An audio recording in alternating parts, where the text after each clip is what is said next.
Okay, so as you mentioned, I also put my views on that. Basically, when it comes to paper two, like this is where students find it really hard because they don't have any ready-made materials which they can refer to in order to get the content, right? Some of the questions you will have to bake that answer inside the answer pod, right? That is how it comes for paper two. But there, and that is the reason why most of the students are kind of afraid of paper two. They feel that, okay, it is easy to manage paper one, but it is difficult to manage paper two. But what we have seen here is when the students enroll for the test series, initial stage, they will be keeping on telling us that paper one is fine for us, but paper two is the major problem.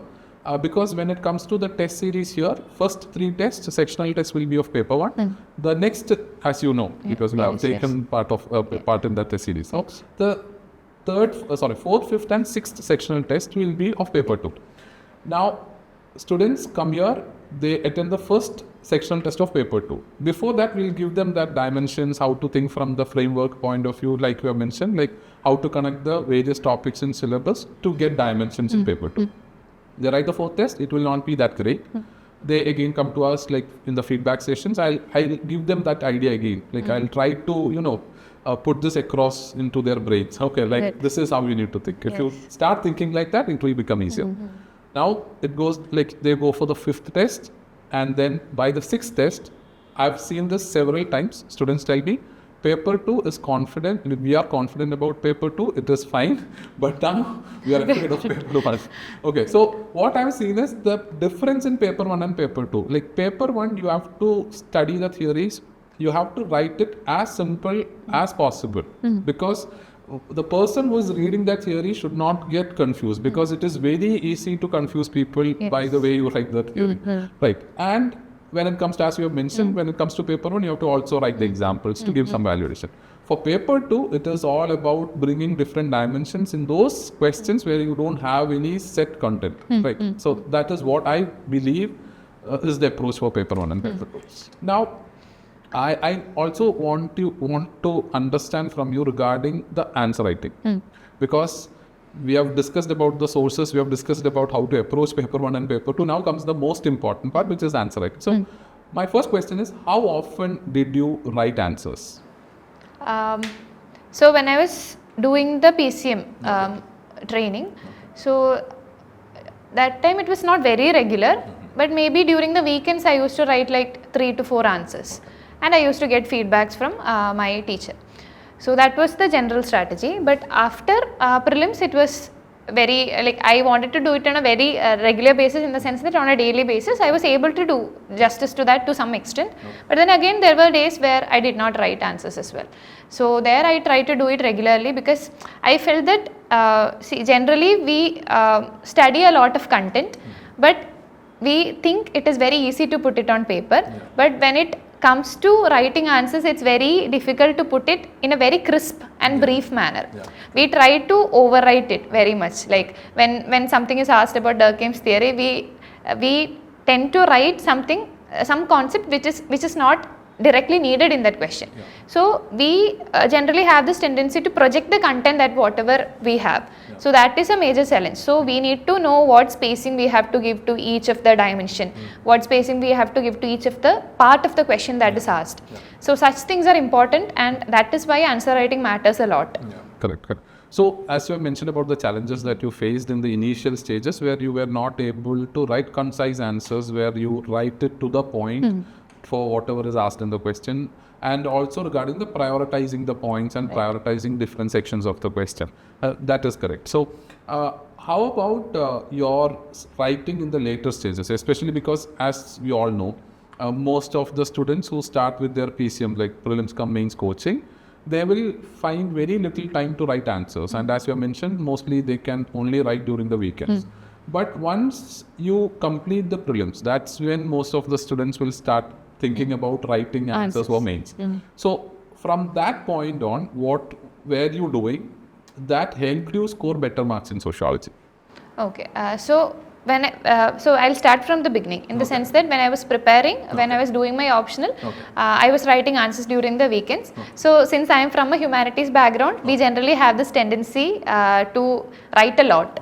So that is a very common mistake. So there again I was writing essays for basically the sociology answers. So I got this feedback that you have to make it concise, otherwise it won't be working.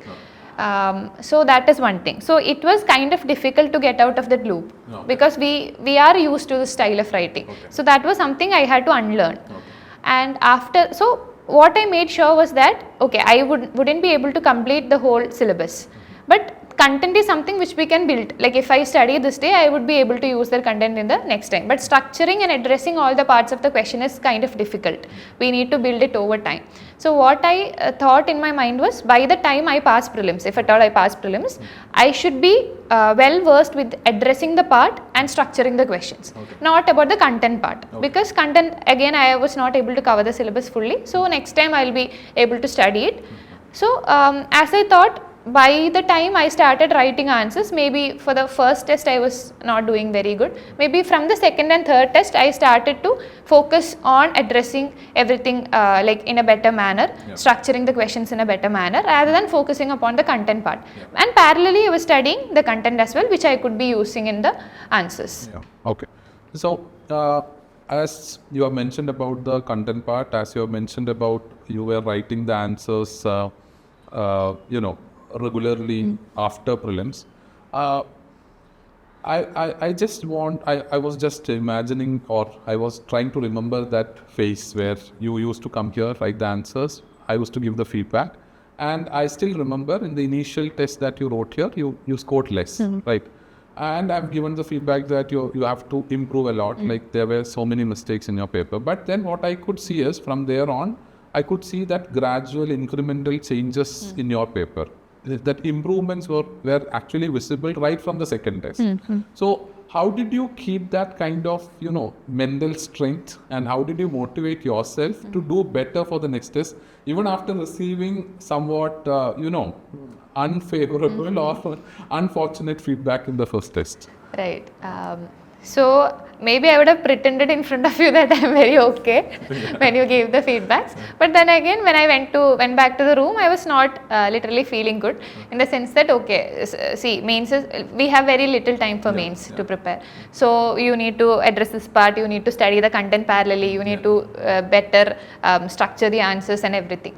But then again, but this is all the time we have, and you don't have any other option. You can't stop writing mains. So you need to maintain that energy to constantly improve. And generally, see, when I have also seen many motivational videos or many interviews with toppers like this. So they have like everyone in general faces this problem of writing bad answers in the beginning and gradually improving that. So I thought that okay, I will also be able to do that, and I had a very good peer group like who had taken sociology as their optional. So whenever I write some answers, I will send them. So they'll specifically say that okay, this part was bad in your answers, you should be trying to, and the way you should be thinking for these answers, like how you should be able to twist your thinking to favor the demand of the question. And I also had this problem, and I think generally students do this mistake of lacking the connection in their points, in the sense that they give many points and okay, they already have this ready-made content, they just write those keywords and keep there. But they fail to establish that connection between this point and the demand of the question. That is something which I have generally noted in the papers. Especially this is very evident in paper 2. So what are the reasons for patriarchy in society? They will be writing some ready-made point, but they will be failing to say how this point has actually led to patriarchy. So those connections would also be missing. So I think that is where we understand the nuances where we lack, and then we have to improve upon that. So understanding your mistakes is one part, especially once you write a test, right? Because many of the students, what I've seen, they will be writing the first test. They will understand the mistakes, they'll attend the feedback sessions, they understand where they need to improve, what they need to improve. But keeping that level of motivation to write again is difficult. Even when you know that you are lacking in answer writing abilities, still I've seen students are not ready to do that task. I also want to know from your perspective, what would be the reason for that? Is it because they are lazy to write answers because it is somewhat physically a daunting task? Is it the reason for that? Or is it because in certain cases I've felt that students feel that they are being judged? by showing that answer to us, because we are evaluating it, we are giving them feedback, so they have this kind of feeling that we are judging them. So what is your take on that? I think that is very, very much true, in the sense that I have personally felt that. Okay. So I think initially when I was taking test series here, like we had an answer writing group where we generally, so you used to put daily questions, and we so our duty is basically to write the answers and put those papers in the group. So I never used to do that. It's not a good example again, but again I was feeling very insecure that okay, if okay, my answers would be good or bad, I don't know, depending on the question. But if I put that answer out in the public, there are chances that other people might look at the answer, and so it's not a personal feedback again, it's put in a public realm. So people might read the answer, so okay, people might judge you. That is a very true feeling in the sense. So that is something people, students could be worrying about. And I think secondly, laziness factor is also there. So okay, if it was prelims, it was just going, studying things and marking in the MCQ part. So that is physically very fine. Another challenge that students might face is regarding the time. So they might not be able to write the answers in 7 or 11 minutes. So I think the major factor that is a basic hurdle here is not the writing speed in one sense, but the brainstorming speed. So generally we'll be having a fair writing speed, that is not a major concern. But we'll have, when we have to compile this brainstorming as well as writing, it becomes a major concern. So once we start improving on this brainstorming aspect in the due course of time, we'll be able to write answers more quickly. So I think that is one factor. So do you think that the relevance of writing answers frequently is also associated with this? Because some of the students feel that their answer writing speed is slow, but the actual reason is not because of the answer writing speed, but because of, as you mentioned, the brainstorming speed. And second thing is, in order to have that kind of a brainstorming speed, they have to write frequently, right? So do you think that writing frequently is suggested mainly to have this kind of coordination between the brainstorming speed and writing speed? Do you think that that part is very important? Right. So one is the brainstorming part. Second is how we structure the question. Like as we said, which area to prioritize mostly, and how much spacing we should be giving to these areas. So both these things would come in hand like very easily only when we regularly engage with the subject. We have to regularly engage with the subject, the content, and also the answer writing. So here we'll have to, so when questions are put in front of us, we need to think, we need to come up with points. So when we are forced to do that, okay, we'll be although we'll be struggling, we'll try to come up with some points here or the other. So there we'll have to engage with the questions as such. Okay. There is also this tendency where students, when they stop getting good marks or when they don't get good marks in their test, they think that by default they think that it is because they lack content. Okay. But in my experience, what I felt is it is not because of the content that they are not getting marks. It is just because they are not able to bring the content that they have learned into the paper. Right.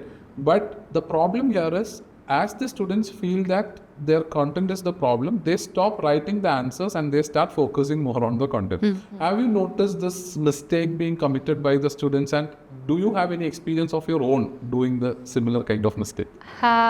Yes, initially I think as a beginner I have also thought about this, like okay, I generally do not know this theory, or maybe I do not know how to go about this aspect, so I will be not able to write the answer. So it's that it's in that way that people might think. But I think okay, a basic fair content is needed. Okay, that is there to write the answer. But then again, to go about the question is different. Like when we brainstorm, we might not be able to put up all the content that we studied, and we need to see like what content, like okay, how much of the content that we studied is actually suited for the answer. So this all comes up with brainstorming. So there, as we already mentioned, with answer writing, when questions are put in front of us, and when questions are put in different dimensions, we need to think about that. Correct. Yeah, all right. So now we'll move to the last part. This is the most interesting question that I think I can ask you. Suppose you are given one more chance, okay? You can start preparing once again Okay, you're starting your preparation as a beginner.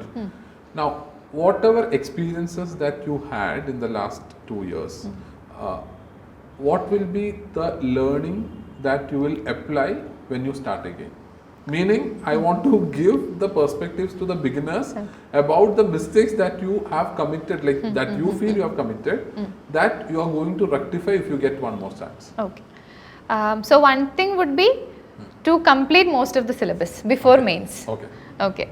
So that would, I don't know if it would be like, okay, as I said, once you pass the prelims also, you would be able to cover your syllabus fairly decently. But I think that would give you a confidence in the sense that, okay, I've covered the syllabus kind of fully. Now I can go on focusing on the answer writing part. The second thing would be to write answers on a daily basis if possible. Like it is, I mean, I felt that answer writing is very important in the sense that you will really have a good idea about how to come up with the dimensions, how to structure your answers, how to give value additions to your intros, conclusions and everything. Another thing would be your presentation. So what I felt that when I was preparing, because we were writing GS answers also simultaneously, we have this tendency to write in very crisp points.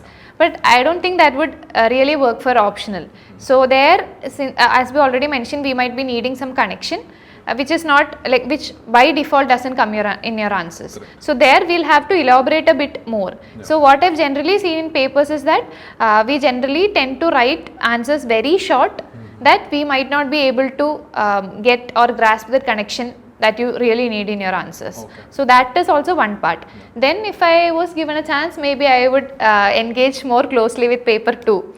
So even though it was frightening a bit to make the interconnections, when I got that knack of getting that interconnections, it was really interesting to me. Correct. So I felt it very good to bring up like dimensions from various realms in that sense. So I think that would be one thing, and maybe it would be good if you could collect your original examples for certain points as well, by reading newspapers or by coming in magazines or telegram channels, etc. So that is also one major point, so that we could avoid repetitive examples. So basically, I think from your experience, what you have learned is by the time a beginner start with their preparation, they need to understand that they have to develop that sociological thinking in paper 2, which even though sounds frightening, but it is actually easy. And once you do it, once you understand how to do it effectively, then paper 2 becomes so easy for you that all of a sudden there will be a sudden shift where you find paper 1 to be difficult.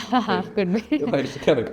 So that is one thing. And second thing that I wish the students understand right from the beginning is they need to understand that it's not just about learning the content, it is also about writing the answer. Because mostly I've seen that students just focus on learning the content, they never write the answer, and all of a sudden once they clear the prelims, they start writing, where that 2.5 months is actually very little time to make much changes in your answer.